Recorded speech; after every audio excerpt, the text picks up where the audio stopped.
Good afternoon, ladies and gentlemen. My name is Heidi Ford Washington. I'm a licensed clinical social worker, and I'm the founder and CEO of Gateways to Success Incorporated. It's a nonprofit, and we've been servicing our community since 2004. Recently, we started Trendsetters Talks. We meaning Lisa Chesney and I, that's my co-host, and we we've realized so much in our community. One of the reasons why we started Trendsetters is because most of you guys can attest to this. As soon as you tell someone what it is that you do, they automatically start asking you for resources and help, automatically. So it reached to a point where my phone didn't stop ringing for a while. And, I get calls, Heidi, where do I get this? How do we start that? Do you have any information on X, Y, and Z? And although I've never had a problem with giving you guys information, that's not it. I just really think that there's so many phenomenal organizations and people that's out here doing things that they need to come on and talk about what it is that they got going on.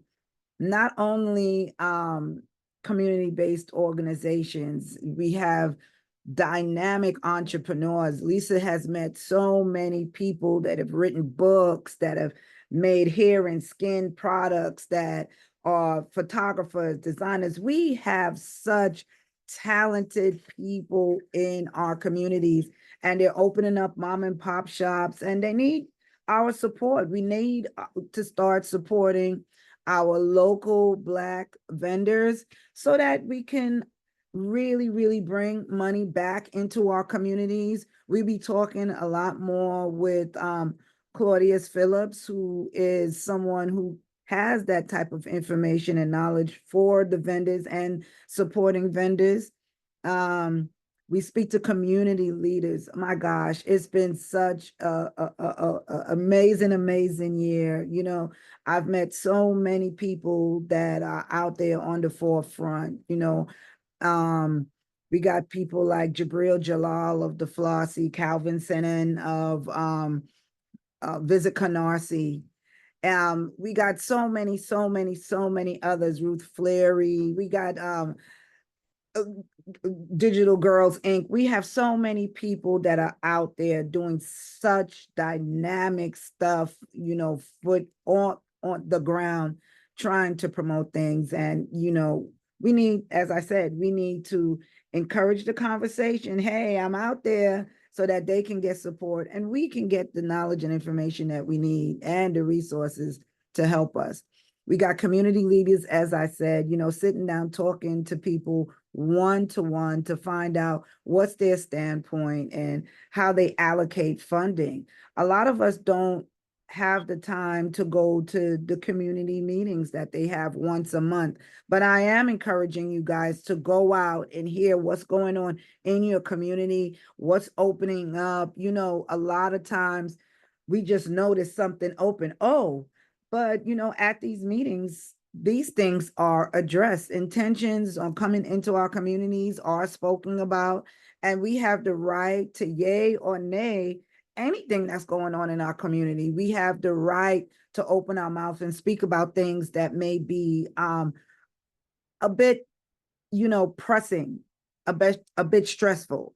Our politicians make themselves available to us. They give us a platform so we can open up and talk. And we'll be having a lot of that conversation. And I want to encourage you guys to come on, to come on. If we go in live, if we're having a Zoom and we ask you to come on and talk to us more. There's artists, there's visionaries, there's local events that we come out and we support. I mean, since we've been doing this thing and it's only been a year, it's blown up so big. I've learned so much, you guys. I mean, I've met people like a 16-year-old that can fly a helicopter, airplane.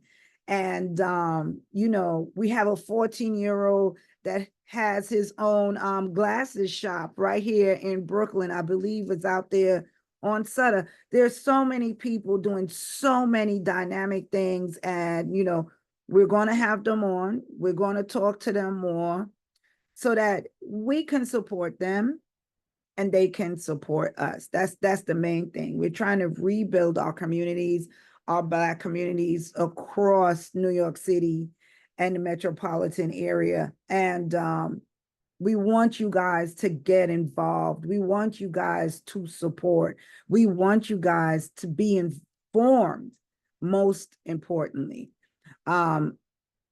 Since we started almost a year ago, we got involved with the schools across New York City, and we started an initiative called Stop Calling Our Schools Bad Schools.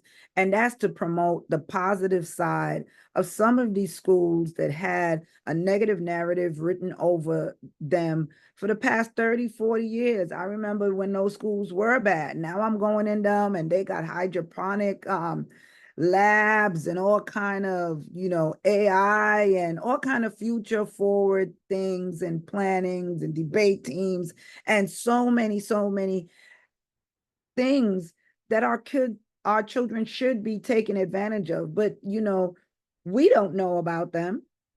So how is it that we can advocate for when these kids go into these bad schools? What programs should they get involved in? So this is the reason why, I collaborated with a number of principals throughout New York City. You'll start seeing what some of the schools are doing.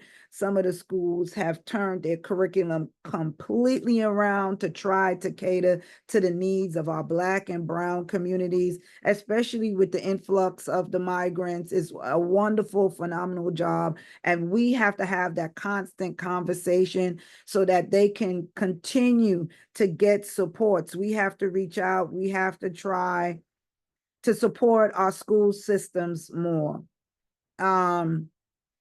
Lisa Chesney is going to start chefing it up with Chef Ezra Gordon. Oh my goodness, this is another component that we started for us to start thinking about how to make more healthy decisions when it comes down to choosing what we're eating. The Black community has diabetes, high blood pressure, all of these major cancer, all of these major plagues that affect our health. And if we just start with, thinking more consciously about what we're eating and why we're eating it and what it's for, excuse me, and what it's for, I believe that we can start improving our overall health. So Chef Ezra Gordon of Mint Porch Cafe is going to come on and talk to us more about conscious choices that we're making. She describes what vegetables she's using and what are the health components of this thing. And it's amazing. She and Lisa have such a good vibe going on in that kitchen. They cooking it up, y'all. They cooking it up. And what I'm going to tell you is her food is amazing. We have people like Phil Ben. We're going to have Financial Fridays where Phil Ben will teach us. He's a financial literacy coach, and he will teach us strategies for us to gain generational wealth. And one of the things that we've succumbed to is, okay, we got money, what to do with it? We so not accustomed to having it that we squander it, and always is a repetitious need of it. So this is not working. We know it's not working. We know we have to learn strategies on money management, and we're going to start doing Zooms with Phil coming up in the very near future. He's a phenomenal dynamic. I mean, I've jumped on with a couple of his workshops, and the way that he breaks things down, it just makes me feel like, why haven't I been doing this all along? But I'm so glad that he will be a part of this. As I said, Trendsetters Talks is going to have so many different components. The main thing is your support. The main thing is you jumping on and telling us what issues that you really want us to address. What is it that we need to start talking about? And one of those things is gun violence. We're starting a fundraiser for an anti-gun violence summit we're having in collaboration with King's Theater. Since I started a year ago, 1 year ago, I think I've met close to a dozen family members, friends that know someone personally that have succumbed to gun violence. I've heard stories. I've heard unimaginable stories. I've heard a 17-year-old tell me how his best friend bled out in his arms. I mean, he described very candidly holding a t-shirt up against the wound and knowing it was already too late after his friend had gotten shot playing ball in a park by a stray bullet.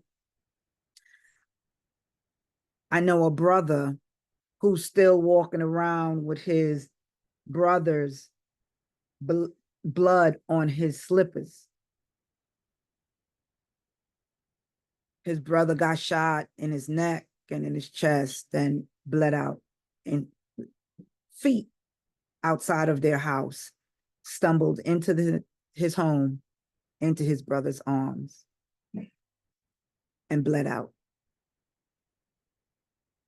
We have friends, we have mothers, we have brothers, we have grandparents that are grieving constantly, every day. The numbers are so incredibly high throughout America. You would swear we were at war. We're not in war. We have to learn not to allow gun violence to be a part of our norm in the Black communities. There are too many people dying constantly. It's a safety issue. I have teens, and my teens are not going outside to the parks. To the parks. We played in the parks. I grew up in Brooklyn. I'm born and raised in Brooklyn. I was in Nass Park. I was in over at 135. We played in the park. Park on Tilden. We played in the park.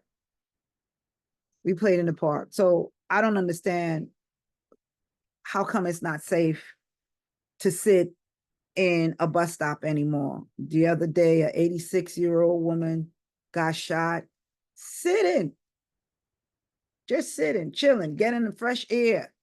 She got shot. You know, there was a young man who got shot in the bus stop. He got shot in his eye. There was so many people. One got shot during the Labor Day parade. We've lost figures, leaders that have fallen and have succumbed. And it's a constant thing. We have to have this conversation. We have to move towards a solution. So this is why we're asking for your support in our anti-gun violence summit, and we'll be talking a lot more about it. We have fundraisers outside of that. We had the open backpack, you know, last year. It was incredible. We supported a public school in Canarsie who reached out to us and informed us that their students were really in need of some supplies, you know, and their families couldn't afford it. So it was a pleasure for Lisa and I to go out there and, you know, distribute those backpacks. Those kids' faces, I mean, you couldn't imagine. We only had 200 book bags, but that just goes to show you guys that, you know, with 200 book bags, we helped, we showed up at Downstate's, you know, Health Fair, SUNY Downstate's Health Fair, and we gave book bags out there as well. We distributed book bags in Jersey, in Newark. We collaborated with Preserving Life Center and, you know, donated book bags to their annual book bag drive, you know. So they said it's stretched, but we could do thousands. We can do so much more with your help, you guys. We can do so much more. So we're definitely asking for your support. Even if it's just to like us, share us. We're going to be on all major platforms. We started with YouTube. We need your help. We need your help. We need your help. We need videographers. We need people to put us on with merch. We need people to help, help. I'm throwing out a SOS, you guys, but those are some of the things that we'll be working on. And we hope that you stay involved in any way that, any kind of services that you guys have or think you can support us. Right now, we're looking for banners, we're looking for business card, anything you can imagine that'll help our productivity so that people will be interested in jumping on and hearing what we're talking about so that, I guess the set will be more enticing, or the quality of our work will be better. Help us out. Help us out. And we love you, y'all. Lisa and I are doing this because we love our community. We love our Black people. We just love, and we just want to love on y'all. We want to help to heal. We want to help us to heal. As we said, we're collaborating, we're doing a lot of things on the back end, and we hope to make you more aware of things that's going on in the community. We're going to post what events are happening, and more than likely they're free. So we ask you just to take some time. Hopefully our videos won't run over 30 minutes, which is attention span time. And, we'll do the TikToks. We'll keep you guys informed. Thanks a lot for your support, you guys. We love you. We love you. And stay blessed. Thanks. Take care.